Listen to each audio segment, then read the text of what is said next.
రఘురామ్ గారు, మొత్తానికైతే వైఎస్ఆర్సీపీ ఎట్టకేలకు అసెంబ్లీ సమావేశాలు నమస్తే అండి అసెంబ్లీ సమావేశాలు చేపట్టబోతుంది. మొత్తానికి దీనికి సంబంధించి కొన్ని అంశాలు కూడా ఈరోజు కేబినెట్లో చర్చించారు.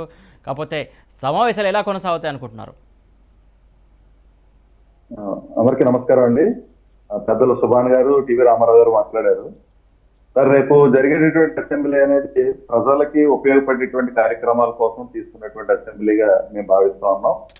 చంద్రబాబు నాయుడు గారు అరెస్టు, చంద్రబాబు నాయుడు గారికి సంబంధించినటువంటి విషయాల్లో తెలుగుదేశం పార్టీ ఏదైనా మాట్లాడితే, లేకపోతే జనసేన పార్టీ నుంచి మరి ఎవరు ప్రాతినిధ్యం కూడా లేదు.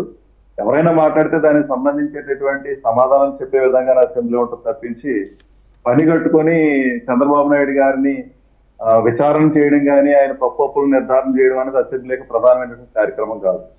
అయితే ఇక్కడ మాట్లాడుతున్నటువంటి తెలుగుదేశం ప్రతినిధులు కానీ, జనసేన ప్రతినిధులు కానీ పబ్లిక్ ని డైవర్ట్ చేయడం కోసం, అలా నాయకుడి మీద సింపతి తప్పించుకోవడం కోసం మాట్లాడుతున్నటువంటి మాటలుగానే మాట్లాడుతున్నారు. అంటే ముందుగా మెంటల్ గానే ప్రిపేర్ చేస్తున్నారు.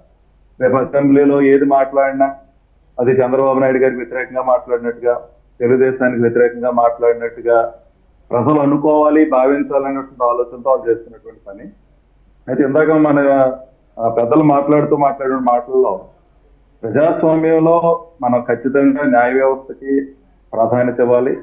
చట్టం పరిధిలో ఉన్నటువంటి విషయాల్లో చాలా అన్యాయంగా మాట్లాడుతున్న మాటలు ఏంటంటే, చంద్రబాబు నాయుడు గారిని అకారణంగా ఏ విధమైనటువంటి సాక్ష్యాలు లేకుండా అరెస్ట్ చేసేసారని మాట్లాడే మాటల్లో నిజంగా అది అందులో ఎంతవరకు సత్యం ఉందో ఒకసారి ఆలోచన చేయాలి. ఎందుకంటే వ్యవస్థల మీద ఎవరికైనా నమ్మకం ఉండాలి, విశ్వాసం.